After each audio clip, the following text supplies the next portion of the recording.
sing to myself,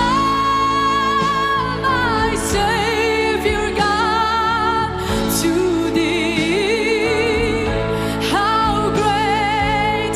thou art, how great thou art, how great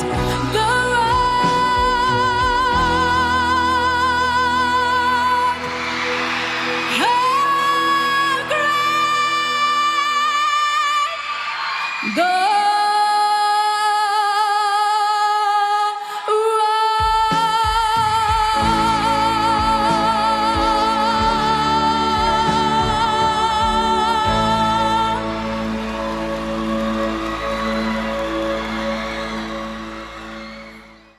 ole zodai daily news clear tu te che bai vek ule tuntuma chuanin nula jela ruas sangi praise on kumsang ni somni palia loman pani na hum hong tu chungchang social media lama thilpek adon chungchang soile chai jui lo tak mai hi kanron ta lang dona he thilthleng chungchang a hian village council president cphir kan biak na call record kanron da chuak don ani record te kan ngai thak ma in kan hriatlan angin kumsang ni somni pali preson chu thanfel anita a chuta chon zoram mi puiten kan mel hriat mitam takin mel tha kan tia zai thiam kan ti em mai nula je la ro sangi chu loman pani na nen cphir khotlanga akirta ani kha he preson hi ko than mal zai thiam thlan na nima sela zoram mi puitam takin je la ro sang hi kan hria in mel tha kan ti pialama zai thiam kan tia ao nge thatak maile olian tak mai te hian na satakin mi ane ti hi phadrual ani lova lompui tu po kan tam em ani kha hetiang ani mek la hian si phir khotlang village council te chuanin in mun an pek chungchang hi media lama talan aronita a heta hian ngai dan in mulo tak tak om suita ni nula jela ruat sang hi raltlan ani a chewang chon mizo ani lova mizorama om ani lova mizoram mi le saten khole tui kan ni nanga ham thatna hi adong theilo tia ngai dan siam pol komensa huai tak tak atong te po kan om nok mai heti mek lain apa hi mizorama po id card te nei ani a mizoram khole tui dik tak ani a achan vo achang ani tia ngai dan siam pol kan than hem le bokani kha kanin hnial loi mai choni a hemi ni wang hianin village council president cp lam hi VC na in hun pek antum chungchang tele tin engwanga pek tum tamai nge anni ti te zotin kanin bia chu koli ko chu tuntuma hian kan ngai thadon ani engpo ni sela nula je la ruat sangi pian le mu na hi toite in talan in tumlok te ang ama sabera chon je la ruat sangi pu apa pa te hi khuang leng khochuak anni a api ve thung lam hi anu nu hi sam thang khochuak pu CFL zai thiam kan ne te khami khochuak kha ani a ti chuan anu le pa te hi apa hi pu lal hlim puya ani a anu ve thung hi pi mangai thangi ani ve thung ani ti chuan mizoram aron boitak a khan api le pu te hi barmalama hianin anrat tlan suita a heta hian che lalruat sangi po hi apiang zui veta ani chuan barmaram lam ai hian mizoram lama zirna athajok ti hriain mizoram lama hian rong kalin zirna hi aron chhunchoma ti chuan Mount Carmel School pu lalnungkung school kantia khanin class 11 azir me kani ti chuan ani hi Presbyterian Kaushan ni si phir Presbyterian Kaushana hian an chung kuain an loya chuta chuanin zona thengkhat oma engwange UPC khan azai si ti kha zona oma heta hian CPra choma hian aumna te kha UPC ani awangin UPC Kaushana hian zai tura som ani awangin azai ti hi media lama kan mudana ni a engponi sela rongbol tu engponi sela zai them engponi sela Kaushanina rongbol na an somani chuan athiang vek ani lomi hetilai ro lo boina vaktur omin kan hrelowa UPC Presbyterian EKK Salvation Baptist khoya polo zai ni sela kan biak pathian khi pathian ani e te chuan media lama talan ani danin apa ve thung hi chu Mizoram ayo te pon sapak taro kan tia hianin tumtam tak alokal ve to chu mai baka Indiaram ayo hial pon alokal to ni omin talan ani bokani ole tuna chuanin khotlang hroi tu te kan biak na call record lam hi inga thachun zom to mai teng o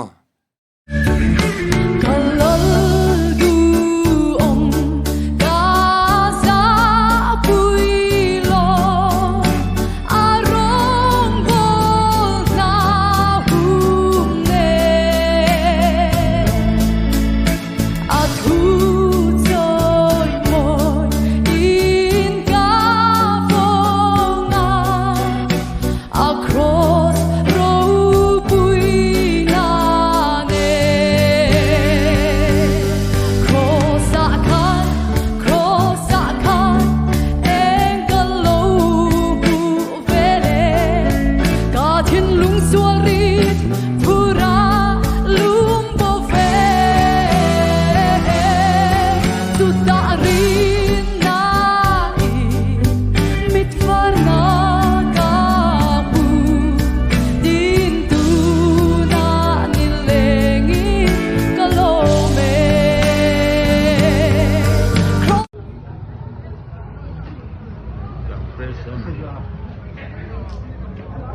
về cái này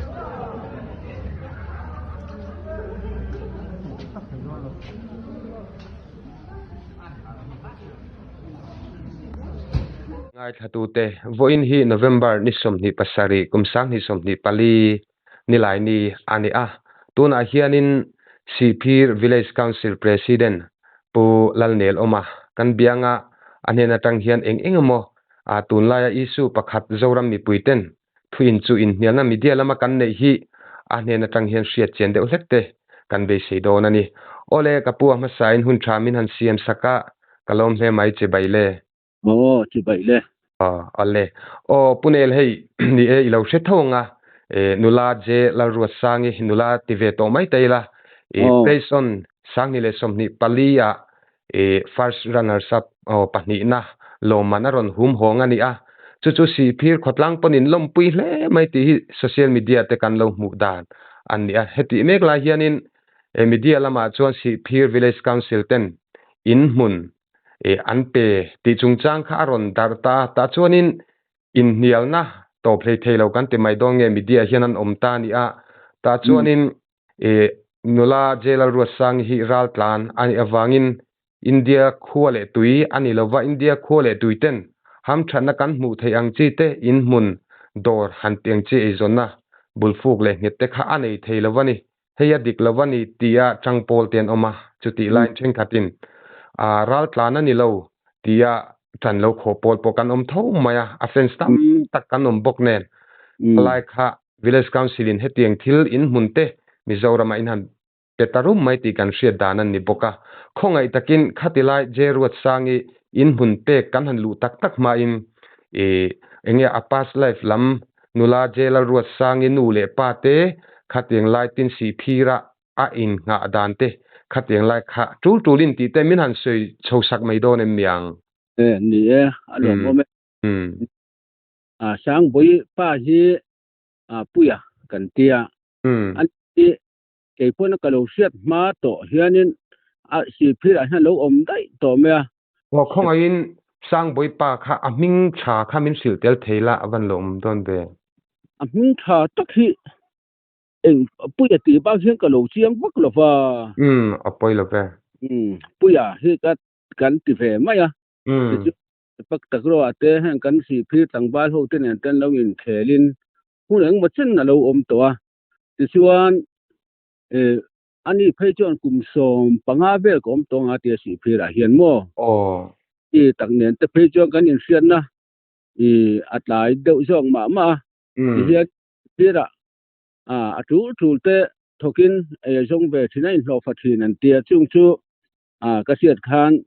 a vi si ang zong te po khanin in lo na te po ka siam saka ka suai lo pani ama sim hi si phir khwale tuini na nei voter ID te po nei vekto ania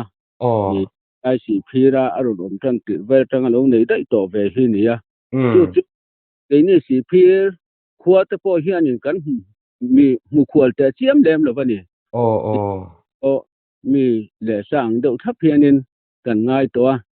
chuan ti fanau te chu mun san om ri ma se tilaya in lo fa chop chungin si phira te rem thokin tiang ang khanin anu pui fanau te lo chom ve a hei tun huwa hetia kar ki dawa thil han ti reng ai chuan tin si phira an chung koin an don pem ta a khanin om he te po hi an du ve viau ni te po hian kan sia tuna an chen na an om na veng tlang veng a te phei khi chuan nuam an tiam em mai ani veng mi pui te le an then om kho veng te hianin an lo du sak ve bokatin an ma ni hi chung ko sual an ni lo boka lo sim hianin pathian te po ti mi pathian du mi ni te po hianin kan han se ve boka ani sang boi phei chu atet te tanga pathian ha saturat ta na kan ser san ti te hial khopin anu le pa te phei hi chon an soya si phira hianin om he te an du ve to de ni te kan sia ta wangin tin presuna thiam kan ti tanga in te po ni phu in kan sia kha tianga pani na ron ni ta ka khan khotlang ni chi lem lo vin branch ke ti pi angin huwa na te huai hotania chu tonin awai me angte me chi pi angtele ke ti pi branch sang angte point lom pui na thil pek kan pe ya ti te pon kan pe ya ti chuan mana ya yu dai kona hian masabera khanin zo mon pui hi top 5 ania chuan kan BCP pu kholi moi hianin in hun lo pe to boka khanin tuna zelal ko sangi si te takin kan khotang ala tam lo ma sela tilai si phir khwale tuini du em an ni awang hianin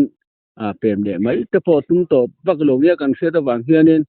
in hun hi arem chan chuan si phir a hian in hun awang ve to em maya an hun tur chu kan soi thei lo wa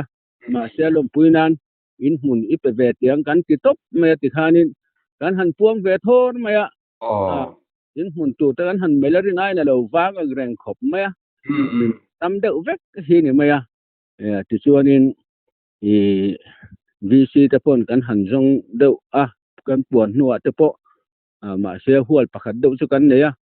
nak tu ni som hi pariat hian wai me obi te nen final la kan tia kan than mo le ria deuh set ania wang hianin wai me te nen en tangila obi te nen ti khanin fisom liberal bel board te chu sa thak ve dan lo mon le ti te kha kan ngai thuana dan chu ani deuh ber mai ani chu ole thutlem tlem hanin zo belle taila chu ti rual chuan kan plak je pakan seilok du chu nie nula jail ruat sangi presona sangi somni palia loman pani na an hum honga zai thiam kan tin offense ru tak mai te po kan ni hetiang boru kan omta ral tlana ni ani lauti in nial thom thangrin omta te poile lam konga chuan azialo te po kalo ti ve khop mai chu wang chuan khotlang nu le pa te o te po aron ngai thak du khakan ni ta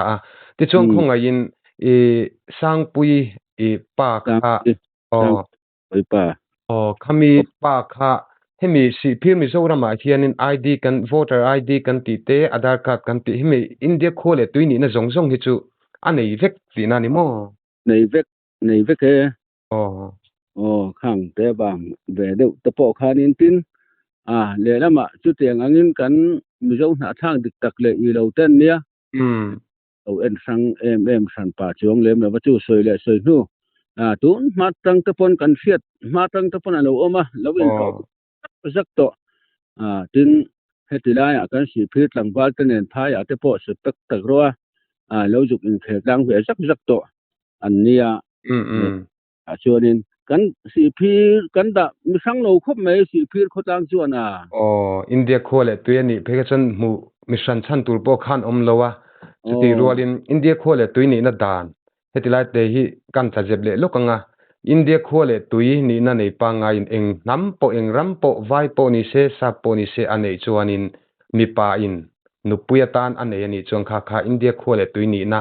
anei theya anfa te pon India khole tuini na kha annei ngal the ni ti lai te kha kan tajet vele lok ni ta se thain kan ringa ti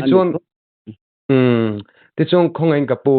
apa kha sepak ta ro khanin hemi Mizoram state IO te pon local to in tin India IO te pon akal to ti te po hi median omboka hetilai in ria dana kha in sele thuak them dinai tak khatu ka chuyang lem lawa he kan thian pa anin kan lu na pa purina hi tilai ma hian kos hiania chu mi tanga kan ria thin deuh chu nia panin kan nau ati maya ti khanin hun eng ma chen kalo soi ve to nia he si phira te po hian om ve hi an du khup me ma se an tan hian ron pem thak te hi har sa veria una hi chonin chung koin kan la ron pem thadon ti ve reng thina nia tia chonin ke ni po hianin ke tak phei hi chonin chu ti angin Manipural tanan nia ti song ang te po hian ngai to nei kalo mang lo reng renga ka mizo pa ngai khitilai an lo han oman ron pem thadon ni mai tura hianin ka ngai deuh top mai ke ma chuan mo ani ngoi te khatilai kha kalo se thel deuh nge Myanmar u nau lam ron chuka mo kalo te kalo se sual deuh ni mo Manipur lam zo kalo Manipur zok ni ka siani ke po ani chu kalau se thel deuh te po chu ani ma na le engpon se thu chiang tel om zel tura ngai tela ti chuanin ni e hei khotlangin in hun pek ten tum ti kha thom thangrin om ta nia kha kha keima lama chona phu le pon kan ri a enge in sei tak ang khan a mun tu takhi chu ti chen la ni che lovin enge in pe ngei don ti re kho chu a chiang ti na ni mo kan pe nge do na oh ma un tur lama hianin kan khodai fem ve la hian awang to khome dai fem na fem lu tuk ma bok siamo còn lâu ram te hi ni da ufek to kan thot hen kan in hun ba khi chu mi ram hi ni da ufek ma se i van tang ram kan ti kan than mo le ria de wai me hi en kol tu an nia an ni hi i en kol tu an ni na hianin an ni thu lo chen ti lai hi ni ro sen ti top ero kha chu kan du big chong lem lo bani an ni chu ta khan ani le kapu hei media lama hi chuanin in mun hi pan ni a oma chu chu du thang tura ti ni a thang fel to ti lai te pho khan om nok ma kala kha chu ala dik che lo deu an ni sela chia lo de mun ni te chu kan ena ke ma ni khoi nge thajo kang le he ti dai tang chu theng tho viau na in ma se ti khot ti ka ma motor lut lo tu ra nia mun hi han pik jok set po ni se motor lu na rem chang in te po de sa ve don se la material han in la lu nol sam deuh te kha thajo ti te kha ke ma ni lam pang ngai tu na dan song mai mai ni jo bana an ni chu ti chuan ani jelal ro sang te hi enge nang ma ni in han hriat pui china khan eng ang chung kwa nge member ing zan nge ni khateng lai te kha me sil le thok thok thien u nau hi ali an nin ka sia pakhat anau phei chu la no pang khop mai amo chu te ang chuanin an kho sabe deuh no an ma ni a hi nge ni kan tiang kan han hriat chan na deuh hleka po hei wai me dei tang te khanin an don sa ya khang atang khan si phir ho chuan thiam kan ti to khop mai amo thiam han ti te po hi wai me dei khan don sa ya thiam hi mo le han tia chuan tang hianin si phir kan branch ke ti pi lampang te po hianin tel ve tu hian an lo nor deuh ve te po ni om tak ani ya tel tu hianin an ni po hian an branch member an pom mi ani deuh mai ani chu ole hei an in zo tam vak tur kha kan nei lawa tun tu maron hriat kan du bele khotlang nu le pa te o kan hriat du ber chu in hun pe ti le enge in pek chan india khole tui ani lo ti in hial nau ma khanin ron ti chen kan du wang ani hun thadeu min han pe enge ka pu hemi chungchanga jelal ruat sangi te choi moina chungchang le hlotlin na chungchanga te mo tin media thu han dak vel le kan han in zo khating lai vela khan enge mo han sei du te nem thu khan na tanan man du te nia alo mum khom mai i si phir hi min than na tam tak kan nei ve min chiat na zeu te po hi kan nei lai ta ra khanin ami zoram pum huap ni chia lo ma se ko san mal ang thil te po ni se ama ro chu mi sing tam tak jinga khatianga pani na ron ni theya kha kan lom pui em ya in soi le soi nu zomon pui zai thiam tak kan nei boka ai ko na in nge ni in ti siang na han tel te in azai thiam sim ma ni han in bot chuak ta sim heng siam put te po kan nei tiang ang khanin kan khotanga hianin zai thiam kan nei bel ani te kan tia kan nom maya si phi khotang sumo ani chun he tiang anga ke ma ni lama chuanin chumi ral tan an nia chu tiang kha tiang ang ti thin lung lampang hi kan khotang chuari khati zong khan ril ru kan nei sak lo khop mai an chu ole apa chan chin te chung ko chan chin te in sei khan ke ma lama po tin adanang zong po kan ngai ruat hian india khole tui mi zo mizoram khole tui dik tak ani ti la kha ke ma lama chong ka thutluk nan ni ti chung khotlang nu le pa te in malak na po aro puya cho moi tlak chu lo choi moi sel to khai ti lai te po kan sei ve ni ta sela ole un thade umai kapu min te ichunga kalom lu to ke ole alo bume be po kalom ale